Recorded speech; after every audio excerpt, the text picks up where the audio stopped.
Nous sommes mardi le 11 mai, mesdames et messieurs. Bienvenue en zone neutre. Le Canadien de Montréal est en séries éliminatoires.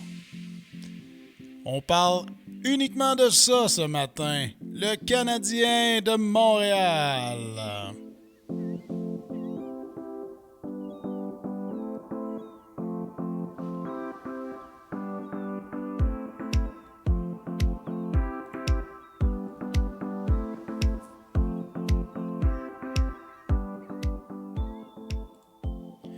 Salut tout le monde, bienvenue à En Zone Neutre. Je l'ai dit, nous sommes mardi le 11 mai. J'en profite pour mentionner que le podcast est une présentation de l'Auberge et Club de Golf Héritage à Notre-Dame-de-la-Paix. Réservez vos temps de départ 819-522-6622. Puis c'est-tu pas assez beau, regardez ça derrière moi. C'est ça que ça a l'air, l'Auberge et Club de Golf Héritage, le golf. Très beau, très naturel, en pleine nature, montagneux, vraiment là, des conditions exceptionnelles pour jouer au golf. Ceux qui ne connaissent pas, allez sur le site internet ou la page Facebook, en fait, Auberge Club de Golf Héritage. Allez voir ce joli vidéo que vous pouvez voir derrière moi, qui est là sur le site. Et c'est magnifique. C'est magnifique. Ça ressemble à ça.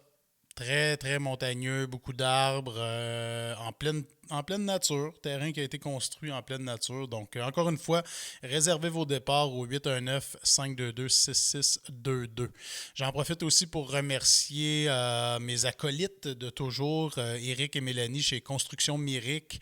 Éric et Mélanie qui me prêtent gentiment un local pour pouvoir faire les lives du jeudi. Donc, merci Construction Myrick. Vos besoins en construction, appelez au 819-712-4344 directement là, Eric pour vos projets de construction. Donc voilà. Et j'en profite aussi pour je vais aller arrêter la vidéo. Donnez-moi 2 secondes. Bingo.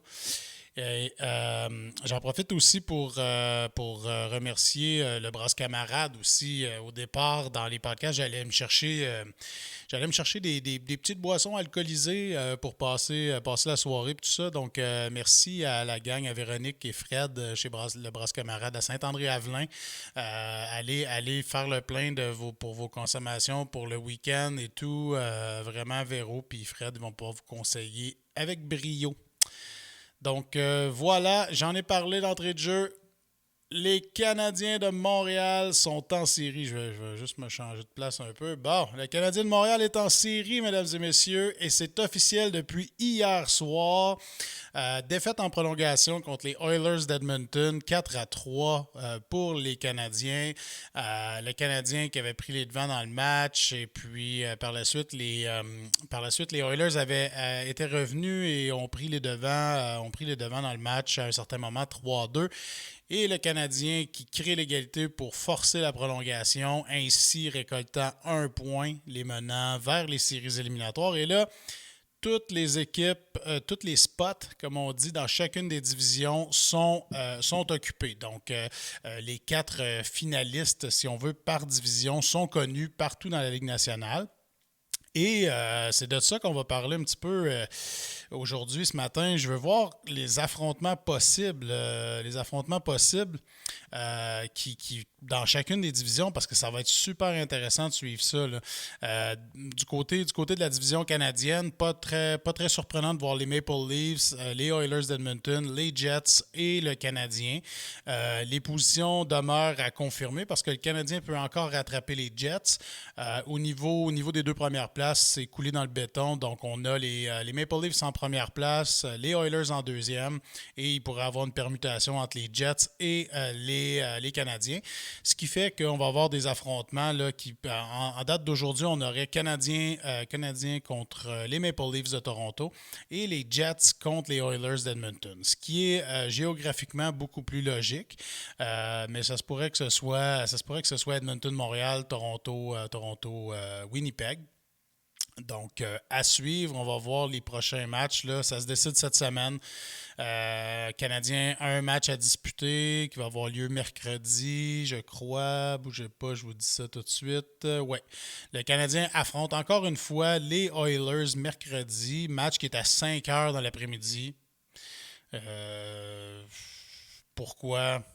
Bonne question.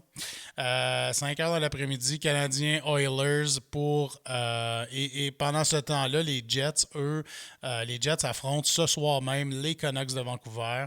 Les Jets, les Jets 54 matchs, donc il reste 2 matchs aux Jets à jouer. Le Canadien, s'il l'emporte, passe par 1 point devant les Jets, mais les Jets peuvent revenir avec 2 matchs à jouer. On va en savoir plus ce soir. Si les Jets perdent ce soir, le Canadien, en l'emportant mercredi, pourrait prendre les devants au classement. Parce qu'on s'entend, là,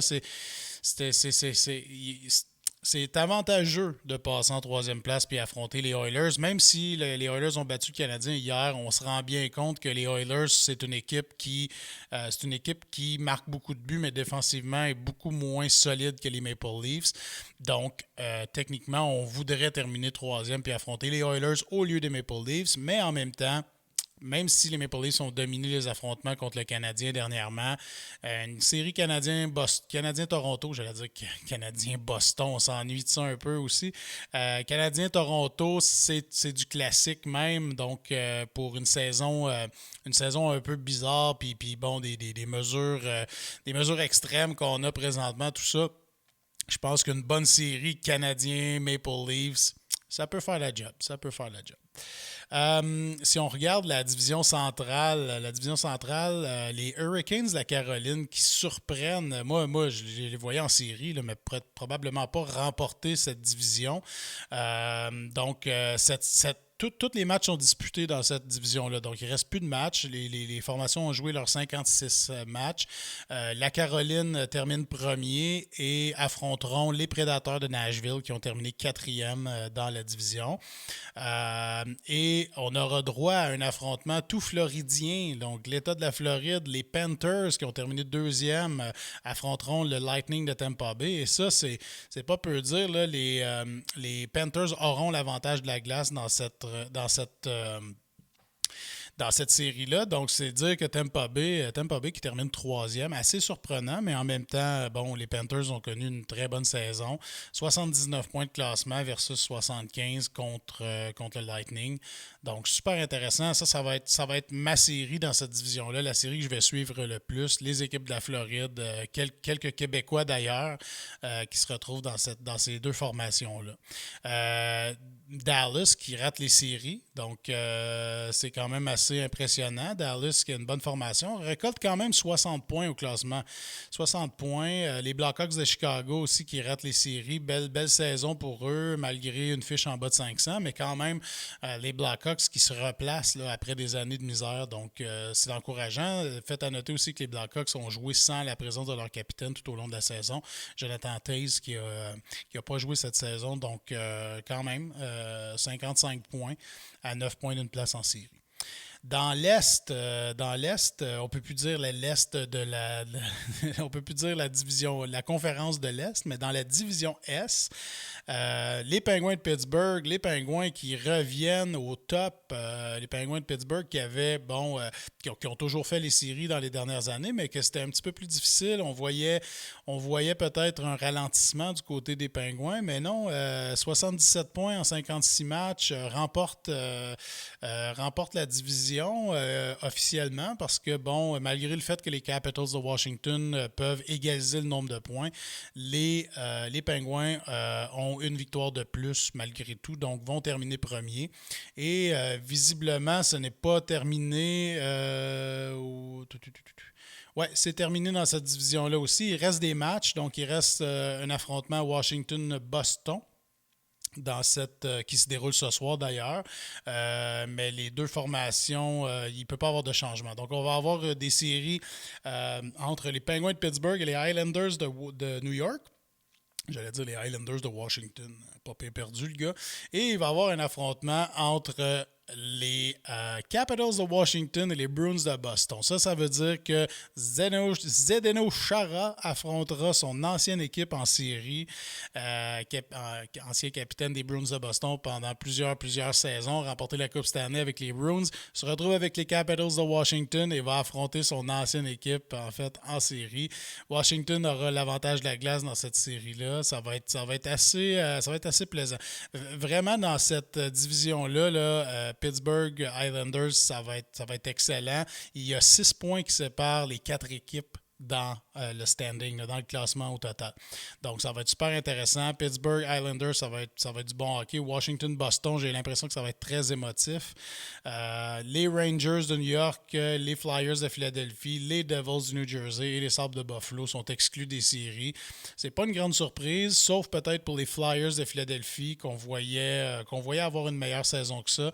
Seulement 58 points en 56 matchs. Joue quand même au-dessus de 500 et termine 6e dans la division. Donc, c'est assez serré dans cette division-là. Et on s'en va dans l'Ouest, la division Ouest de la Ligue nationale. Moi, qui est une division qui me fait capoter. Pour vrai, j'ai tellement hâte de voir les séries dans cette division-là. On parle ici, première position. Il reste des matchs, par contre. Colorado a battu justement les Golden Knights hier soir, ce qui fait que l'Avalanche pourrait rattraper les Golden Knights avec 2 matchs à disputer d'ici la fin de la saison. Voilà. Les Golden Knights, un match à disputer aussi. Le Wild du Minnesota en 3e position à 75 points, 2 matchs à disputer. Donc, il y a quand même encore une possibilité que le Wild passe l'Avalanche si l'Avalanche ne remporte pas ou ne va pas chercher de points dans ces 2 derniers matchs. Et les Blues de Saint-Louis, eux, ont officialisé leur place en série avec une victoire aussi de 2-1 hier. Donc, les Blues de Saint-Louis passent à la 4e position. C'est officiel, mais je pense que c'était déjà officiel, là, mais bref, 2 matchs à disputer, 59 points. C'est probablement, d'après moi, c'est l'équipe, si je ne me trompe pas, qui rentre en série avec le moins de points. Ouais, c'est ça. Donc, à 59 points, c'est ça. C'est l'équipe qui va rentrer en série avec le moins de points. Mais quand même, une division solide, là. Toutes les équipes ont quand même bien performé. Là, quand on pense aux Coyotes de l'Arizona, là, qui sont seulement à 4 points d'une place en série, malheureusement, ont tout disputé leur match, donc ça ne sera pas ça. Mais quand même, super intéressant de voir les affrontements. Si on avait les séries qui commencent ce soir, on aurait les Golden Knights de Vegas contre les Blues de Saint-Louis et l'Avalanche du Colorado contre le Wild du Minnesota. Vraiment, peu importe, ça va être quoi les match-ups dans ces séries-là, dans l'Ouest, ça va être intéressant. Ça va être vraiment intéressant. Les Golden Knights de Vegas, est-ce que c'est leur année? On va voir. Cette équipe-là est rentrée dans la Ligue nationale il y a quelques années en expansion. Première année, font la finale de la Coupe Stanley. Et ensuite de ça, que des saisons gagnantes. Une équipe bien bâtie. C'est sûr que les règlements les règlements de l'expansion les ont un peu aidés, on va se le dire. Mais superbe formation. Super intéressant de suivre ça. Plus 61 le différentiel des Golden Knights. C'est incroyable. Hein? Il n'y a pas d'autre équipe qui bat ça, j'ai l'impression. Non, effectivement. Donc, plus 61, quand on parle de différentiel, c'est la différence entre les buts pour et les buts contre. Donc, ils ont marqué 61 buts de plus que l'adversaire sur 55 matchs à date. Donc, techniquement, on s'entend, là, c'est des victoires. Si on compare un peu, c'est des victoires par plus de 2 buts quasiment à chaque match. C'est pas comme ça que ça fonctionne, là. Mais tu sais, au niveau du différentiel, là, c'est ce que ça donne par un but, pas par 2 buts, là, mais par plus d'un but, en fait, par match. Donc, c'est assez impressionnant. 39 victoires, plus 61. Hein? Donc, voilà. Ça va être intéressant, mais les séries, c'est ça. Les séries, ça commence quand même assez tard, là, parce que, oui, il reste des matchs cette semaine. La saison aurait dû se terminer jeudi. Donc, jeudi, ça aurait dû être les derniers matchs de la saison, ou vendredi. Ouais, jeudi. Jeudi ou vendredi, peu importe. Ça aurait dû être les derniers matchs de la saison. On aurait dû commencer les séries dès lundi prochain. Malheureusement, dans la saison, il y a eu des matchs reportés à cause de la COVID et tout ça, qui ont été mis à la fin de la saison, notamment pour les Canucks de Vancouver. Les Canucks, leur reste encore 1, 2, 3 matchs. Ouais. il reste 4 matchs en fait aux Canucks à jouer, ce qui est le plus dans la Ligue nationale, bien sûr. Ils ont été lourdement touchés. Ils ont eu un calendrier assez difficile pour terminer la saison. Là, on s'entend quand tu es obligé de reprendre des matchs, souvent les matchs, 2 matchs en 2 soirs contre les mêmes formations parce que justement, on profitait du fait que les équipes étaient en ville. Si une équipe avait un break, comme on dit, on insérait des matchs dans le calendrier. Mais la plupart des matchs se sont retrouvés à la fin de la saison. Puis c'est pour ça qu'on va avoir vraiment, là, les matchs vont se terminer mercredi le 19 mai. Donc le 19 mai, là, ça va faire pas mal de jours là, que les équipes, la plupart des équipes vont avoir terminé depuis une semaine déjà. Leur calendrier régulier. D'ailleurs, il y en a qui ont déjà terminé. Donc, il y en a qui vont se retrouver là, à plus d'une semaine, plus de 7 jours de congé avant d'entamer. Puis là, on parle de la dernière journée de la saison. J'espère que le lendemain, vu que les Canucks ne font pas les séries, j'espère que le lendemain, on commence les séries du côté de la Ligue nationale. Ça nous amène ça au...